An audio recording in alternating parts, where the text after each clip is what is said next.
د غوره فکر او غوره ژوند کتاب پنځمه برخه د عفو او بخښنې وړتیا. د منفي هیجاناتو د اصلي دلیل هغه اصلي عامل چې یو شخص د ملامت کولو او قهر او غصې لپاره چمتو کوي ویره او زړه نازړه‌توب، کینه او د یو شخص په بخښلو کې هغه کمزوري ده چې داسې احساس کول یو اړخ څخه موږ ته زیان رسولی دی. د ماشومتوب په دوران کې د ودې او پرمختګ ترڅنګ داسې یو پړاو تر شا پرېږدو چې په هغه پړاو کې زموږ لپاره عدالت ډیر مهم دی. موږ د انصاف د مفهوم په اړه فکر کوو او د هغه په اړه خبرې کوو. موږ تر ډیره د هغه موقعیتونو په اړه غمجن یو چې رامنځته کیږي او په هغه کې د انصاف او برابرۍ په اړه کوم څه نشته. په ځانګړې توګه که چیرته خپله په موږ پورې اړوند ووسي، هر کله چې داسې احساس وکړو چې په هر دلیل له موږ یا بل هر شخص سره ناعادلانه رفتار شوی دی، هغه د شخصي برید په توګه ګڼو. زموږ د لطیف نفس عزت تهدیدېږي. په پایله کې په غوسه او قهر سره غبرګون ښکاره کوو.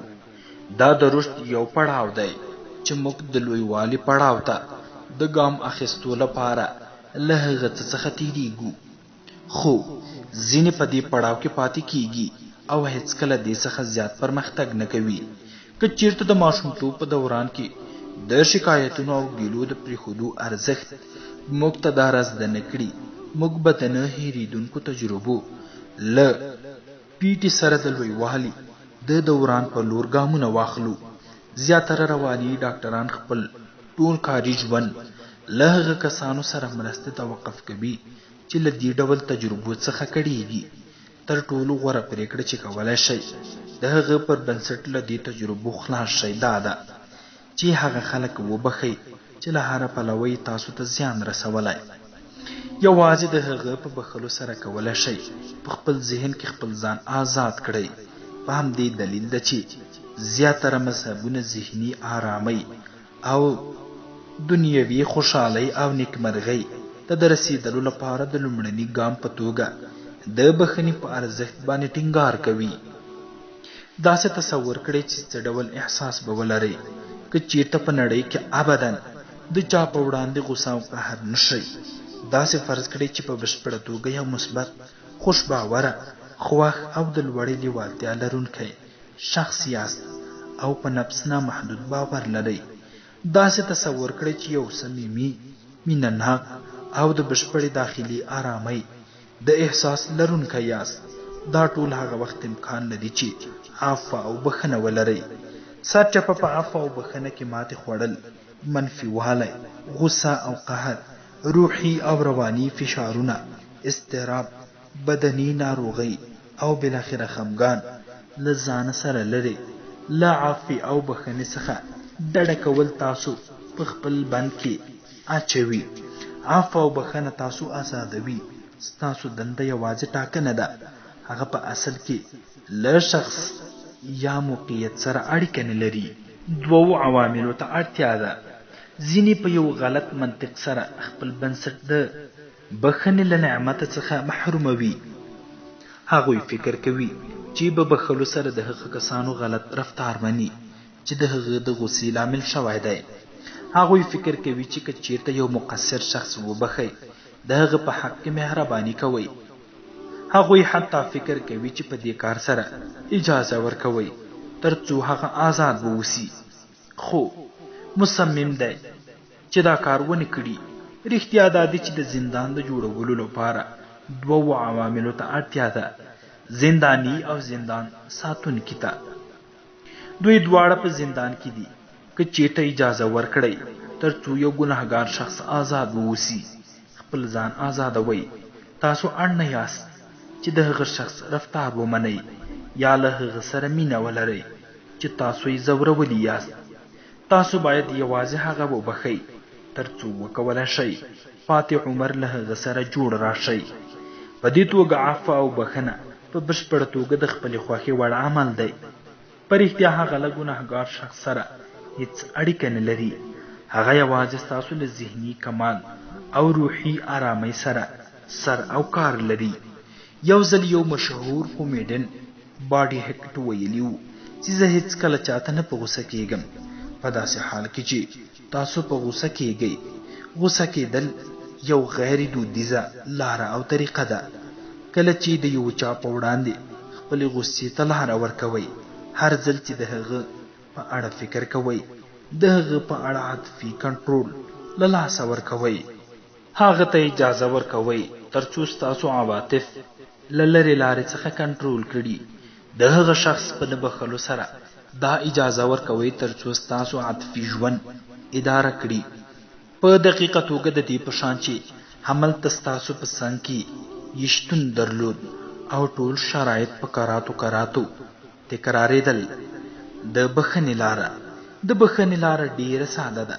هر ځل چې د ګناهګار شخص په اړه فکر کوئ، د ځایناستېتوب له قانون څخه ګټه واخلئ او ووایئ خدای دې هغه وبخي، زه هغه د هر څه په خاطر بخم او د هغه لپاره د خوښۍ او نیکمرغۍ هیله کوم. دا امکان نه لري چې په یو وخت کې هم یو شخص وبخئ او هم د هغه له لاسه غمجن او په غوسه واوسئ. مثبت افکار منفي افکار له منځه وړي. تاسو کولی شئ د مسؤلیت په منلو سره د شخصي آزادونې بهیر ته د هغه ونډې په خاطر چټکوالی ورکړئ چې په رامنځته شویو پیښو کې مو درلودلي دي. ډېرې کمې منفي پیښې چې د قهر او غوسې لامل کیږي په بېل ډول پیښیږي. تقریبا تاسو تل هغه کار ترسره کړی تر څو له رامنځته شوي حالت سره مرسته وکړي. په دې توګه باید کمال ته ورسیږئ تر څو مسؤلیت منونکي واوسئ. وروسته کولی شئ ووایئ زه مسؤل یم. زه لومړی باید دې حالت ته نه وای رسېدلی یا تر دې مهاله په دې شرایط کې نه وای پاتې شوی، په دې دا کار مې نه وای کړی. زه هغه په بشپړه توګه بخم او هر څه هیروم. لومړی ښایي بخل ستاسو لپاره ستونزمن واوسي. دا جملې به ستاسو لپاره سختې واوسي. زیاتره خلکو د خپل بلوغ وروسته ټول ژوند د خپل غم او غوسې پر بنسټ جوړ کړی. هغوی ویریږي که چیرته له خپلو میندو او پلرونو او خپل ناکام واده څخه شکایت ونه کړي، د ویلو لپاره به څه ونه لري. خو اندېښنه مه کوئ. کله چې نورو ته بښنه کوئ او هر څه هیروئ، ډېر ژر د رضایت احساس کوئ. له هغه وخته څخه چې په قهر او غوسه پورې اړوند افکار ستاسو له ذهن څخه لرې کیږي، ستاسو ذهن په مثبتو افکارو باندې ډکیږي. په دې صورت کې به زیاته انرژي او لیوالتیا ولرئ. دا احساس به وکړئ چې ځواکمن شوي یاست او په نفس زیات باور لرئ. راتلونکي به د اوړي د سپوږمۍ په شان ستاسو د سترګو په وړاندې راښکاره شي. د دې اندېښنه مه کوئ که چیرته دا پریکړه وکړئ چې هغه اشخاص وبخئ چې تاسو ته یې زیان رسولی دی. ستاسو دوستان به ستاسو په اړه څه فکر وکړي او څه به ووایي. په زیار اټکل سره هغوی د پخوانیو ناوړه پیښو په اړه ستاسو د شکایتونو له اورېدلو ستړي شوي دي. په حقیقت کې کله یو شخص یا اشخاصو ته بښنه کوئ، دې پایلې ته رسیږئ چې ستاسو او ځانګړو اشخاصو ترمنځ یو وخت مشترکې اړیکې وي چې د ځینو کسانو په اړه مو هغه ته شکایت کاوه. کله چې دا پریکړه کوئ چې هغوی ته بښنه وکړئ چې هغه ځانګړي اشخاص نور ستاسو د خبرو له اورېدو سره ځانګړې لیوالتیا نه لري، هغه اشخاص چې باید ویې بښئ. که چیرته په رښتیا د خپل تفکر او د ژوند د بدلون په اړه جدي یاست، باید د څلورو ډلو اشخاصو تېروتنې وبښئ. لومړی ډله ستاسو مور او پلار دي. که چیرته هغوی ژوندي واوسي او یا نه، تاسو باید هغوی د هغه تېروتنو په خاطر له قید او شرط پرته وبښئ چې ستاسو په روزنه کې ترسره کړي دي. لږ تر لږه باید له دې عمله له دوی څخه منندوی واوسئ چې تاسو ته یې ژوند درکړی. هغوی تاسو نړۍ ته راوړي یاست. که چیرته د هغه ژوند په خاطر خوشحاله واوسئ چې تاسو ته یې درکړی دی، کولی شئ هغوی د بل هر څه په خاطر وبښئ. نور هیڅکله له هغوی څخه ګیله مه کوئ. زما په سیمینارونو کې زیاتره ګډون کوونکو له خپلو میندو او پلرونو سره اړیکه نیولې ده یا یې له هغوی سره خبرې اترې کړې دي او ویلي دي چې دوی یې د هر څه په خاطر بخښلي دي. البته دغه ساده کړنه چې جرأت او زړورتیا ته اړتیا لري له مور او پلار سره د هغوی په اړیکو باندې ژورې اغیزې لري. له هغې ورځې څخه وروسته هغوی د ټولو لپاره ډېر ښه دوستان وو، داسې دوستان چې دوستۍ یې د عمر تر پایه دوام درلودلی دی. سرچپه د مور او پلار په نه بښلو سره د تل لپاره د یو ماشوم پاتې کیږئ. تاسو د پرمختګ او تکامل او په یو بالغ شخص باندې د بدلیدو لپاره خپل چانس له لاسه ورکوئ. د تل لپاره خپل ځان یې قرباني ګڼئ. حتی له دې څخه بد، غصه او سپکاوی منفي احساس په خپل زړه کې ژوندی ساتئ. که چیرته خپل مور او پلار له دې څخه مخکې ونه بښئ چې هغوی له دې نړۍ ولاړ شي، د دې لامل کیږي چې د عمر تر پایه د ګناه بار پر غاړه ولرئ. نږدې شخصي اړیکې. دویمه ډله چې باید هغوی ته بښنه وکړئ هغه خلک دي چې له تاسو سره نږدې اړیکه لري او نشئ کولی هغوی د تل لپاره څنډې ته کړئ. واده او نورې نږدې اړیکې کولی شي دومره ځواکمنې او د نفس د عزت د احساس لپاره تهدید کوونکي واوسي چې ښایي کلونه غوسه واوسئ او هغوی ونه بښئ، خو تاسو لږ تر لږه تر یوې اندازې پورې مسؤل یاست او دومره شخصي ځواک لرئ چې ووایئ زه مسؤل یم او وروسته مقصر اشخاص وبښئ او د تل لپاره د هغوی په اړه هر څه هیر کړئ. ووایئ زه هغوی د هر څه په خاطر بخم او د هغوی لپاره د خوښۍ او روغتیا هیله کوم. هر ځل چې دا جمله تکرار کړئ حافظې ته سپارل شوي منفي هیجان کمرنګه کیږي، وروسته د تل لپاره له منځه ځي. لیک. زما زیاتره زده کوونکي چې له زده کړو فارغ شوي دي دې پایلې ته رسېدلي چې لیک د تل لپاره د یوې بدې اړیکې د له منځه وړلو حل لاره ده او په بشپړه توګه یوه ښه لاره ده چې کولی شي همدا اوس تاسو ته د قهر او غوسې له احساس څخه خلاصون درکړي. دلته تاسو ته دا ښایم چې لیک څه ډول اغیزمن واقع کیږي. تاسو کینئ او یو چاته په دې اړه لیک ولیکئ چې هغوی وبښئ. ستاسو په لیک کې 3 برخې شاملېږي. لومړی وایي زه تاسو د هغو ټولو کارونو له امله بښم چې د هغې په سبب زه ځورېدلی او کړېدلی یم. دویم د هغه هر یوه کار لیکئ چې تر اوسه هم د هغه له امله په غوسه یاست. دغه برخه په ځینو لیکونو کې څو پاڼې کیږي. دریم لیک په دې جمله سره پای ته رسوئ چې ستاسو لپاره نیکې هیلې لرم. وروسته لیک د پوسټ صندوق ته اچوئ او په هغه شیبه کې د اندازې نه زیاتې آرامۍ احساس کوئ او بالاخره به آزاد شئ. له دې سره په څنګ کې د دې مسئلې په اړه اندېښنه مه کوئ چې مقابل لوری ښایي څه ډول غبرګون ولري، هغه له تاسو سره اړیکه نه لري. تاسو موخه دا ده چې خپل ځان خلاص کړئ، خپل روحي آرامتیا بیا ځلې لاسته راوړئ او خپل حیرانونکی ژوند ته وګرځئ چې ستاسو په مخ کې دی. خپل ذهن پاک کړئ. دریمه ډله چې پاک هغوی ته بښنه وکړئ. ستاسو په بدن کې به بل هر هغه شخص دی چې په هر ډول یې تاسو ځورولی یاست هغوی پرېږدئ. د کار څښتن، د کار شریک، ملګری او هر هغه خیانتکاران وبښئ چې ستاسو د غم او غوسې لامل شوي دي. د دې جملې په ویلو سره د هغه نوم او تصور له خپل ذهن څخه پاک کړئ چې له دوی څخه یې په ذهن کې لرئ. زه هغه د هر څه په خاطر بخم او ورته نیکي هیلې لرم. هر کله چې د هغه شخص یا حالت په اړه فکر کوئ دا جمله تکرار کړئ تر هغې چې منفي احساس مو له ذهن څخه پاک شي. خپل ځان آزاد کړئ. څلورم او وروستی شخص چې هغه ته باید بښنه وکړئ خپله تاسو یاست. تاسو باید خپل ځان د هر ډول ظالمانه او بې فکره، بې معنا او احمقانه خبرو په خاطر وبښئ. نور نو پخوانی تیروتنې له ځانه سره مه لیږدوئ. تیر وخت تیر شوی دی او تاسو په ذهن کې یاست. د هغې په اړه دا ډول فکر وکړئ کله مو چې په تیر وخت کې داسې کارونه ترسره کړل چې نن ورځ د هغه د ترسره کولو په خاطر بد احساس لرئ. هغه وخت داسې یو شخص نه وي چې نن ورځ یاست. هغه وخت تاسو یو متفاوت شخص وئ. ځوان او بې تجربې هغه وخت نابالغ او بې تجربه وي. خپل ځان د هغه پیښو په خاطر مه ملامتوئ چې پخوا پیښې شوي دي او تاسو نشئ کولی هغه ته بدلون ورکړئ.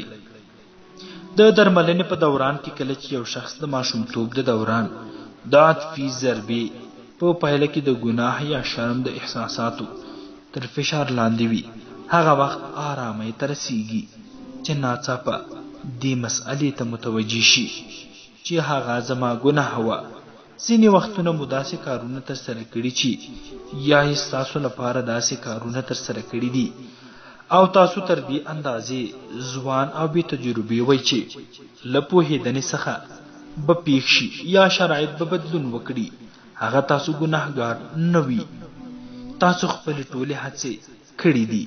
یوازې ووایئ زه له خپله ځانه د هغه ټولو تېروتنو په خاطر بخښم چې تر اوسه پرې اخته شوی یم. زه په بشپړه توګه یو ښه انسان یم او حیرانوونکی راتلونکی به ولرم. هر کله چې د هغه پیښې یا حالت په اړه فکر کوئ یوازې دا تکرار کړئ زه خپل ځان په بشپړه توګه بخښم. وروسته له ژونده سره جوړ راشئ. د پخوا په پرتله تر ډیره راتلونکي ته پاملرنه وکړئ. هغه ځای ته وګورئ چې غواړئ ولاړ شئ، نه هغه ځای ته چې مخکې وئ.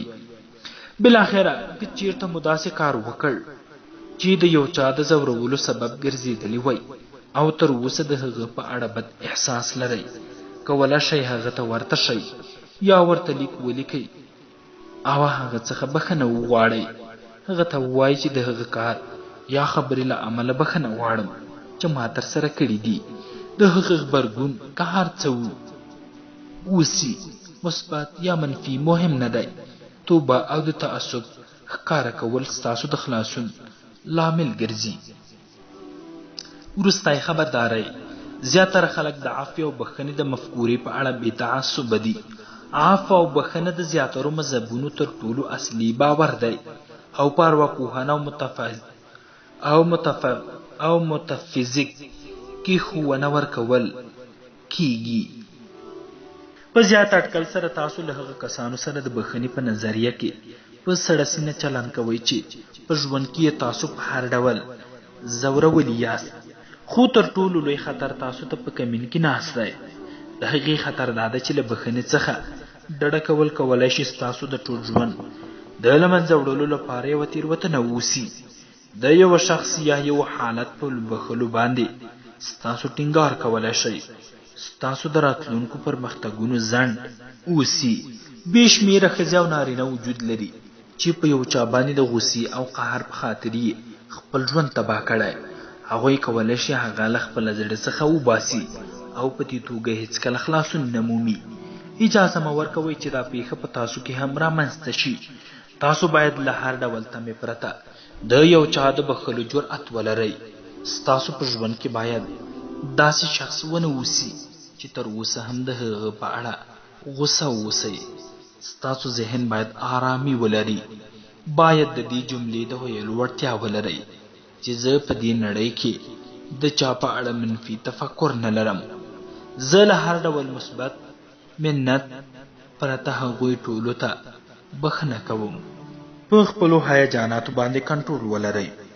د منفي هیجاناتو د راکمولو د پیل ټکی دا دی چې په خپلو کړنو او افکارو باندې کنټرول ولرئ او خپل ځان داسې چمتو کړئ چې د منفي هیجاناتو د رامنځته کولو پر وخت کې هغه په ژبه رانوړئ. که چیرته چمتووالی ونه لرئ په ډاډ سره وایم چې هغه به په ژبه راوړئ. سمه ده چې په قوي اټکل سره لومړی د ناهیلۍ یا بې پایلې تمه په وړاندې له ځانه څخه منفي غبرګون ښکاره کوئ، خو کولی شئ هغه ونه وایئ. نه خپل ځان او نه نورو ته. په بدله کې کولی شئ هغه د زه مسؤل یم جملې په ویلو سره له منځه یوسئ. ځینې وایي چې د منفي هیجاناتو غوسې او قهر زیان ډار او شک بیانول د روغتیا لپاره غوره دي، خو رښتیا دا ده چې هر هغه څه چې د هغه په اړه زیات بحث کوئ په واقعیت بدلیږي. یو کوچنی منفي تجربه د هغه بسر کې په شان ده چې په فکر او خبرو کولو سره کولی شئ. لیمه یوه کوچنی منفي تجربه د هغه بسر کې په شان ده چې په فکر او خبرو کولو سره کولی شي لمبه وکړي. په بدله کې کله چې تاسې موارد رامنځته کیږي د دې جملې په ویلو سره چې زه مسؤل یم کولی شئ هغه لمبه مړه کړئ. وروسته د هغه دلایلو په لټه کې شئ چې ولې باید مسؤل واوسئ. تل په هغه ومومئ رښتینی خدایان راځي. یوه انګلیسي شاعر ویلی دي کله چې د درواغو خدای ولاړ شي رښتینی خدایان راځي. کله چې نور هم د پیښو او هیجاناتو په اړه فکر ونه کړئ او د هغه په اړه خبرې ونه کړئ او هغه یوه تشریح نه کړئ، رښتینی خدایان بس تاسو ذهن او زړه له مثبتو هیجاناتو ډک کړي. کله چې هغه افکار، تعصبونه او نظریې له خپل ذهن څخه بهر کړئ چې تاسو نه آرامه کوي، په کراره به هغه افکار او هیجانات تجربه کړئ چې تاسو ته ستاسو د ژوند په اړه ښه احساس درکوي. طبیعت ستاسو پلوی دی. طبیعت دا غواړي چې تاسو خوښ، روغ او نیکمرغه اوسئ. له خپلو هیلو ته ورسیږئ. ستاسو تقدیر دا ده چې خوښي، همغږي، مینه، لوی انساني برکات او روحي آرامتیا تجربه کړئ. همدا نن ورځ پریکړه وکړئ چې تر څو منفي هیجانات ترک کړئ. پریکړه وکړئ چې لا هم دې شیبې څخه وروسته د ژوند په هر اړخ کې یو مثبت، خوش باوره، خوښ او تازه شخص اوسئ. د خپل ځان او خپلو امکاناتو په اړه د خپل فکر طرز ته بدلون ورکړئ تر څو ستاسو ژوند بدلون وکړي. عملی تمرینونه. اول، همدا نن ورځ پریکړه وکړئ چې غواړئ په بشپړه توګه خوشحاله شخص اوسئ. اوس له خپله ځانه څخه وپوښتئ زما په ژوند کې کوم څیزونه دي چې زما د خفګان او د روحي فشار لامل ګرځي. ستاسو ځواب چې هر څه اوسي، پریکړه وکړئ چې د هغه په اړه اقدام وکړئ او هغه له منځه یوسئ. دویم، د ماشومتوب د دوران یوه تجربه چې تر اوسه د هغه په اړه غوسه یاست په یاد راوړئ. اوس هغه تجربه بیا ځلې په مثبته بڼه تفسیر کړئ او د هغه د روزنیزې ارزښت منې تجربې په توګه وګڼئ. دریم، د ژوند په کومه برخه کې په قهر او غوسه یاست او یو شخص تر اوسه هم د هغه کار په خاطر ملامت ګڼئ چې تر سره کړی دی او یا یې غوښتل چې تر سره یې کړي خو تر اوسه یې نه دی تر سره کړی. هر څه چې اوسي د هغه مسؤلیت ومنئ او له ژوند سره جوړ راشئ. څلورم، ستاسو په تیر وخت کې داسې څوک شته چې تر اوسه مو هم هغوی نه دي بخښلي. کومه یوه پخوانۍ تجربه نن ورځ هم ستاسو د غوسې لامل کیږي. هر شخص یا څیز چې اوسئ، پریکړه وکړئ تر څو هغه وبخئ. پنځم، نور د هیڅ څه په اړه مه کړېږئ. له اوس څخه وروسته کله چې خلک ستاسو درناوی ونه کړي یا له تاسو سره هغه ډول چلن ونه کړي چې تاسو یې غواړئ، دې ډول کارونو ته ارزښت مه ورکوئ او د خپل کار په لټه کې اوسئ. شپږم، همدا اوس پریکړه وکړئ تر څو هر هغه شخص وبخئ چې پخوا ستاسو په ژوند کې وو او تر اوسه هم د هغه په اړه منفي احساس لرئ. هغه پرېږدئ او په دې کار سره خپل ځان هم آزاد کړئ.